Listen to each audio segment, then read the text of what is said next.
Cancer. Woo! There is such fabulous news for you. There are no limits to what you can achieve. You are looking at the world with brand new eyes and confidence this month, and actually for the rest of the year. Yeah, baby, you're going to be flying. It is going to be absolutely fabulous. And on top of that, and that's because Jupiter's entering your sign, by the way, on the 9th. But on top of that, even before that, you have got Mercury, the planet of communication, going into your sign on the 8th. So your words are like spells. When you talk, other people are listening. And you must remember this, your thoughts and your words and what you believe have more power with Mercury there than you could possibly imagine. So if you have insecure thoughts, please do me a favor, do yourself a favor, change that inner voice this month, and you will see, oh my God, such huge shifts in your reality. It is, you will instantly be rewarded. So you got to stick to it. Don't do it for one day and say, it's not working. Thanks, Michele. No, I want you to do it for the whole of this month and really believe and know that with these changes, and you know what? Often we think that our thoughts do not belong to us. There's something separate to us. This isn't true. We are in control. We've got to catch them, transform them, and make them supportive and a loving voice and our own cheerleader. And you can do it. I believe in you. I want you to have that voice like me cheerleading you for your own self. And when you do that, lots of changes are going to happen.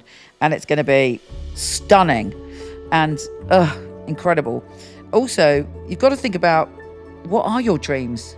Where do you want to take your dreams? And where do you want to go with it?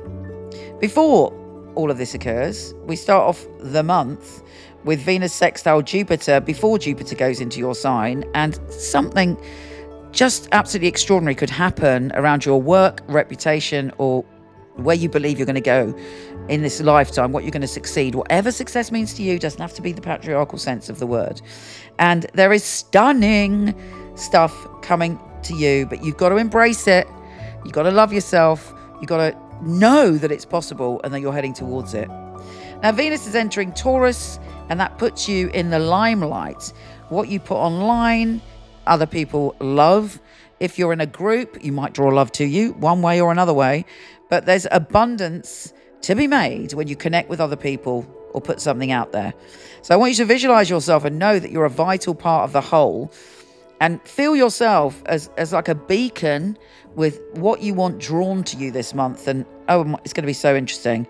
And also you might find that you're changing your mind about things, particularly around the 9th. You're going through a big shift. You're like, well, who am I? Yeah, am I giving my power away because of insecurity? If so, I'm taking that back right now. Thank you very much. What are my responsibilities? Have I got myself in a rut when it comes to my career or my reputation? Do I feel I have to do certain things I don't want to do? Again, you're taking it back. You're reevaluating things and changing your vision for your future this month. With the full moon in Sagittarius, you might go within and be thinking about changing habits, changing patterns. You might go on a crazy detox of yourself or your house, but you suddenly want to get clear. You want to shed things that no longer serve you, and that will include physical things. You're like, I don't want this junk around me anymore. Bye. And it's a very powerful moon. Again, make sure you're not self-critical or indeed critical of anyone else on that full moon, and they might be hard.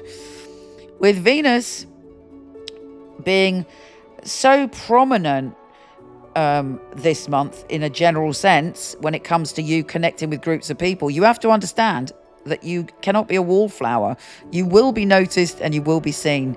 So put your best foot forward and get out there and rock it. With Mars entering Virgo, you are very talkative, you're very energetic, and you're not afraid to put your ideas out there.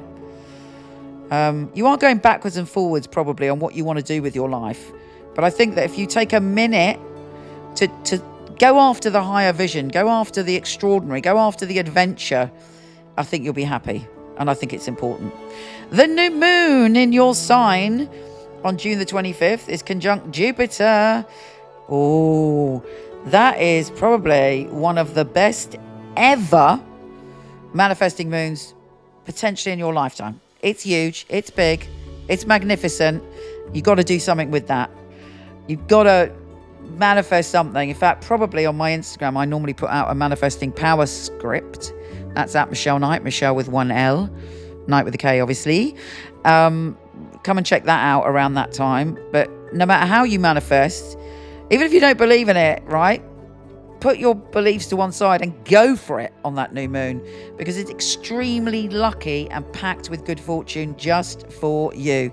And you may find, even the next day, something comes to you, an online connection, an invitation to do a talk.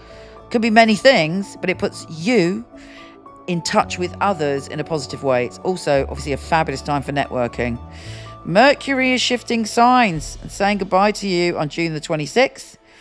So make sure you get out there with your magical words before then. But after that, you're making a commitment to what you believe in and you're building on it. With Mercury trine Saturn and Neptune, you are like, rah, I am going to build something strong. I'm going to build something worthy. I'm going to build abundance in my life.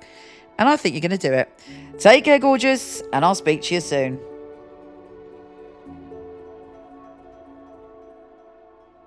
I like to class a reading as an oasis for the soul, time out where we can really spoil ourselves. When someone comes online, I'm already there. Their energy straight away goes whoosh and the messages start. We need happiness in our lives, we need joy, we need love, and these things shouldn't be so elusive. They should come to us as our birthright, and I want people to have that, to give them the ability to go directly to their dreams. This work is incredible, it's joyful, it means so much that I'm able to give that gift to somebody. I'll be looking at the obstacles in your life, but also the opportunities. I'd like to be the person that's going to straighten your crown for you. It's very important for me that the client feels spirit with them and gives some validations. So it was a psychic reading. It's been able to help somebody have a map back to where they've got lost from.